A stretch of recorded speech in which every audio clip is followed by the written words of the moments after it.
Bismillahirrahmanirrahim. Assalamualaikum warahmatullahi wabarakatuh. 3 kes yang disahkan COVID-19 telah kembali ke rahmatullah. Yang berhormat Datuk Seri Setia Dr. Haji Awang Muhammad Isham bin Haji Jaafar, Menteri Kesihatan, memaklumkan perkara tersebut petang kemarin semasa sidang media situasi terkini jangkitan COVID-19 di negara Brunei Darussalam. Sidang media berlangsung di Dewan Al-Afiah Kementerian Kesihatan. Kes pertama ialah seorang lelaki berumur 84 tahun yang merupakan kes 4796. Kes kedua ialah seorang perempuan berumur 32 tahun yang merupakan kes 2688. Dan kes ketiga ialah seorang lelaki berumur 42 tahun yang merupakan kes 5022. Kes 4796 dan kes 5022 telah mengalami beberapa masalah kesihatan dan kedua-duanya tidak dikategorikan sebagai kematian disebabkan oleh COVID-19. Manakala kes 2688 telah mengalami masalah paru-paru setelah dijangkiti COVID-19.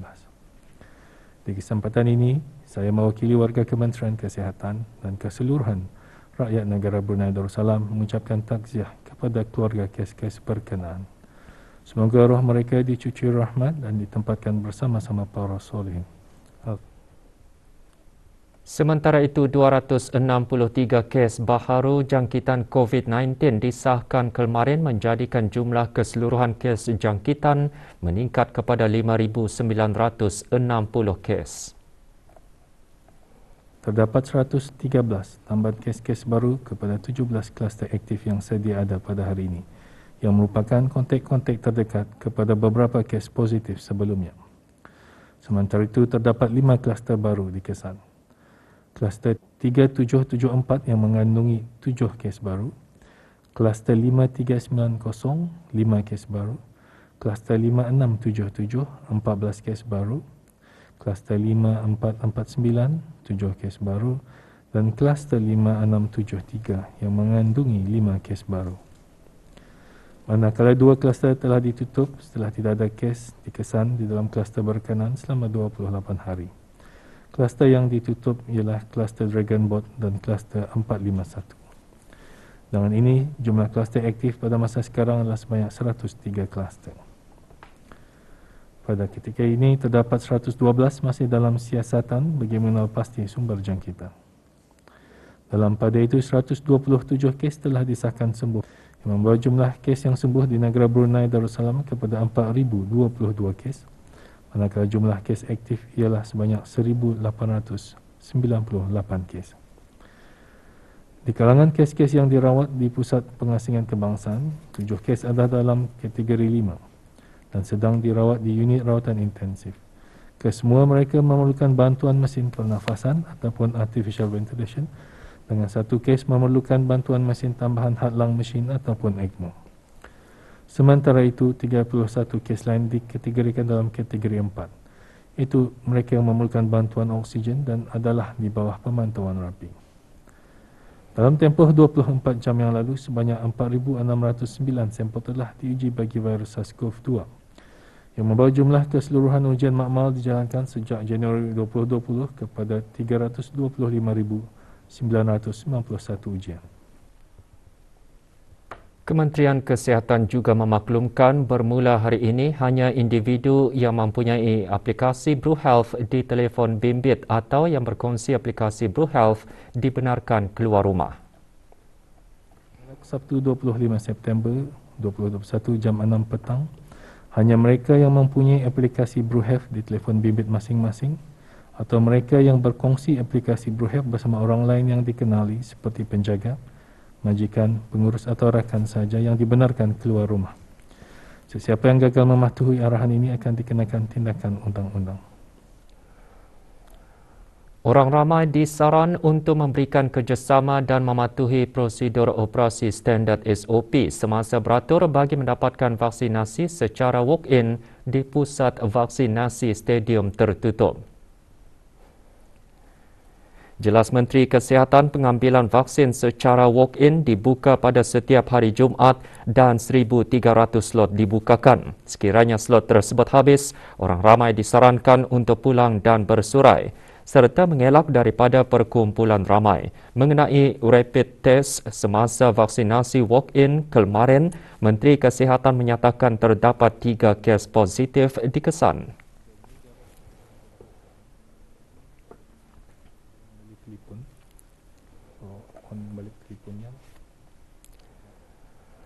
Sidang Kemuncak Global COVID-19 bertemakan membentras pandemik dan membina balik yang terbaik bertujuan membolehkan para peserta mendapatkan serta bertukar-tukar maklumat terkini melalui sesi perbincangan antara ahli-ahli panel yang terdiri daripada ketua-ketua negara dan institusi-institusi yang terkemuka di dunia. Sidang Kemuncak diadakan secara dalam talian dari Washington DC, Amerika Syarikat dan dianjurkan serta dirasmikan oleh Tuan Yang Terutama Joe Biden, Presiden Amerika Syarikat. Delegasi negara Brunei Darussalam diketuai oleh Yang Berhormat Datuk Seri Setia Dr. Haji Awang Muhammad Isham bin Haji Jaafar, Menteri Kesihatan. Antara yang dibincangkan mengenai komitmen untuk membentras pandemik COVID-19 serta membina sekuriti kesihatan global pada tahun 2022 melalui sasaran-sasaran yang telah dikenal pasti, termasuk memberikan sasaran bagi program vaksinasi untuk sekurang-kurangnya 70% penduduk di setiap negara, meningkatkan pengesanan, pemantauan dan pengurangan varian-varian COVID-19 dan mengadakan pengurusan kewangan untuk kesihatan yang lestari. Sidang Kemuncak diadakan dalam 4 sesi yang memfokuskan kepada menetapkan penanda aras untuk ketua-ketua negara bagi menilai dan melaporkan prestasi dalam menangani COVID-19, meningkatkan pembuatan dan pembekalan vaksin COVID-19 serta peralatan perubatan pada peringkat global serta penyelidikan dan pembangunan bagi persediaan pandemik di masa hadapan. Ini adalah selaras dengan inisiatif-inisiatif dalam matlamat strategik Kementerian Kesihatan Negara Brunei Darussalam bagi menangani pandemik COVID-19 serta isu-isu yang berkaitan dengannya.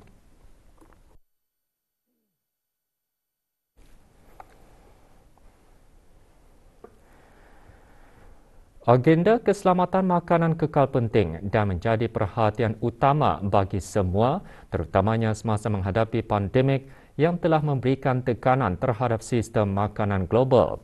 Usaha bersepadu perlu dipercepatkan untuk memastikan sistem makanan yang lebih adil, lestari dan berdaya tahan untuk mencapai matlamat pembangunan yang berdaya tahan menjelang 2030.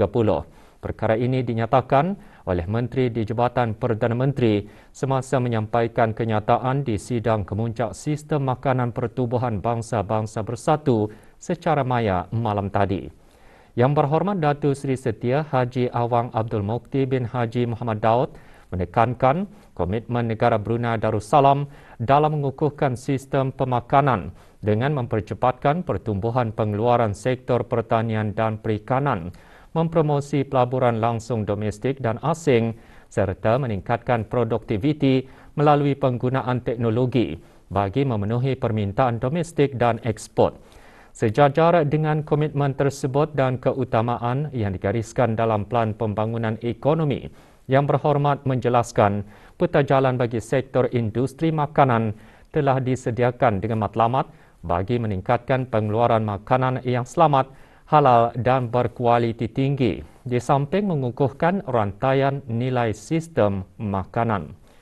Inisiatif-inisiatif strategik yang digariskan dalam peta jalan termasuk untuk meningkatkan pengeluaran, mempromosikan aktiviti bernilai tinggi, menyediakan infrastruktur industri yang kondusif, meningkatkan jumlah dan nilai ekspor ke pasaran antarabangsa serta meningkatkan industri pemprosesan makanan. Sebagai kesimpulan, Yang Berhormat Datuk menyatakan harapan bahawa usaha negara Brunei Darussalam yang berterusan akan memastikan sistem makanan tetap kukuh dan lestari walaupun berhadapan dengan ketidaktentuan. Perkara itu memerlukan usaha bersepadu bukan hanya peringkat kebangsaan tetapi juga peringkat serantau dan antarabangsa. Oleh itu, negara Brunei Darussalam berharap akan dapat sama-sama melaksanakan pelbagai inisiatif dari sidang kemuncak Sistem Makanan Pertubuhan Bangsa-Bangsa Bersatu untuk mencapai agenda 2030. Sidang kemuncak mengumpulkan semua negara-negara anggota dan konstituen Pertubuhan Bangsa-Bangsa Bersatu di seluruh dunia. Pembukaan rasmi dimulai dengan ucapan daripada Tuan Yang Terutama Antonio Guterres, Setiausaha Agung Pertubuhan Bangsa-Bangsa Bersatu. Pelbagai sesi diadakan menampilkan kenyataan daripada ketua-ketua negara dan kerajaan, komitmen pelbagai pihak untuk bertindak, suara konstituen dan orang-orang terkemuka untuk membawa perubahan positif pada sistem makanan sedunia.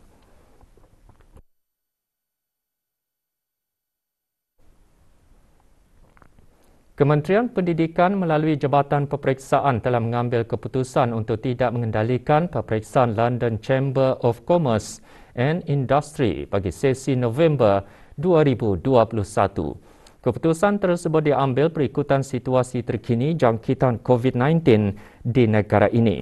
Untuk sebarang pertanyaan atau maklumat lanjut, hubungi Jabatan Peperiksaan Kementerian Pendidikan di talian 238 0630 semasa waktu bekerja atau email ke exam.dept@moi.gov.pn atau jpt.peperiksaan.helpdesk@moi.gov.bn.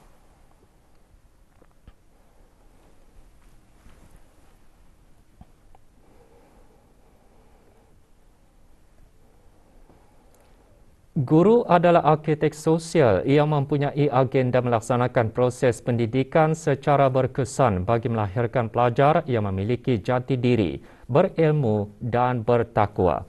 Tanpa guru berkualiti adalah sukar untuk menjayakan sebarang pembangunan dan pembentukan disiplin seperti yang dirancangkan. Demikian perkongsian penolong pengajar teknik kanan di Institut Pendidikan Teknikal Brunei IBTE, Sekolah Hospitaliti dan Pelancongan, Kampus Sultan Saiful Rijal, penerima anugerah Guru Cemerlang sambutan Hari Guru ke-28 2018. Menurut Pengiran Haji Muhammad Wahab bin Pengiran Haji Abdullah, guru yang berkualiti adalah mereka yang mampu menguasai dan merealisasikan segala kemahiran, pengetahuan dan kepakaran sebagai alat meningkatkan keberkesanan pengajaran dan pembelajaran di sekolah. Semasa penularan wabak COVID-19, guru-guru perlu menyesuaikan diri dengan norma kehidupan dan kebiasaan baharu yang memerlukan proses pengajaran dan pembelajaran dilaksanakan secara dalam talian.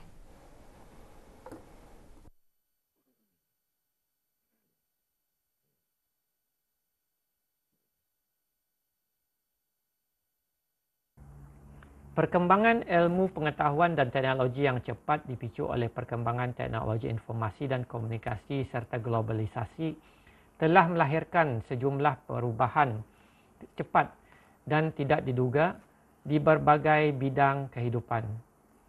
Di bidang pendidikan sedang terjadi perubahan dasar tentang perilaku dan cara orang mendapatkan sumber belajar dengan arus informasi.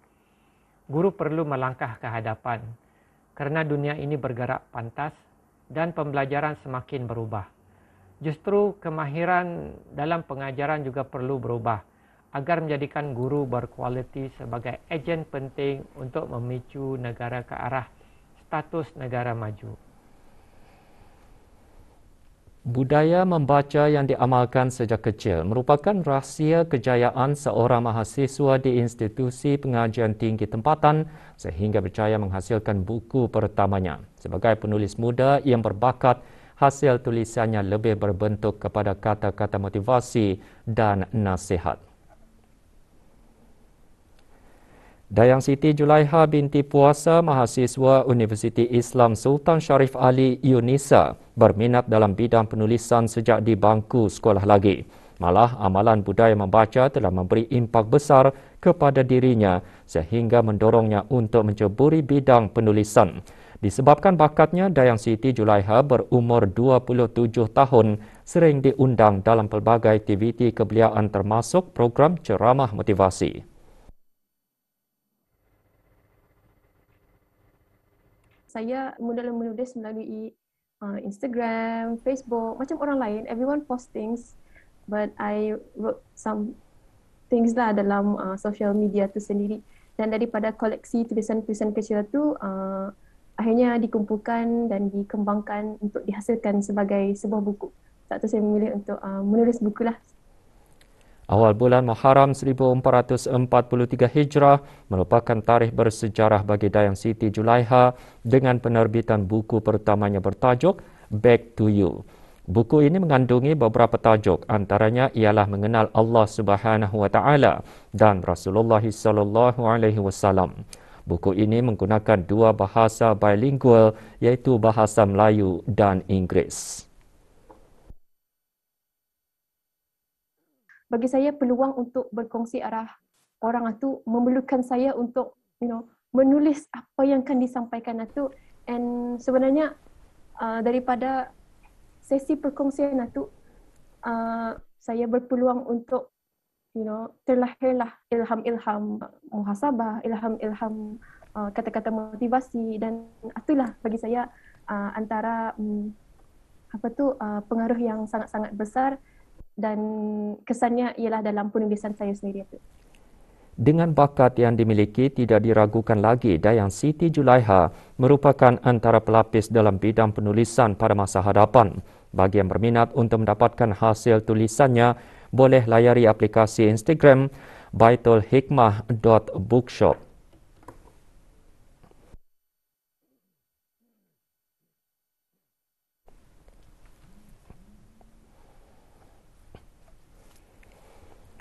Unified National Networks UNN telah melaksanakan beberapa penaiktarafan berikutan meningkatnya permintaan broadband sejak tercetusnya wabak COVID-19 di negara Brunei Darussalam. Data rangkaian broadband di negara ini mencatat 3 kali ganda dalam 3 tahun kebelakangan dan ketika ini meningkat 50% berbanding 12 bulan lalu. Antara faktor perubahan ini termasuk peningkatan penggunaan internet bagi pembelajaran dalam talian dan bekerja dari rumah. Menurut Ketua Pegawai Eksekutif UNN, pasukannya akan terus memberi keutamaan menaik taraf infrastruktur dan memasang infrastruktur baharu untuk memenuhi permintaan tinggi bagi kesaling hubungan internet. Jelasnya, UNN akan meneruskan operasi dengan mematuhi prosedur keselamatan bagi para pekerjanya selain memastikan kapasiti dan perkhidmatan berkualiti internet bagi pelanggannya.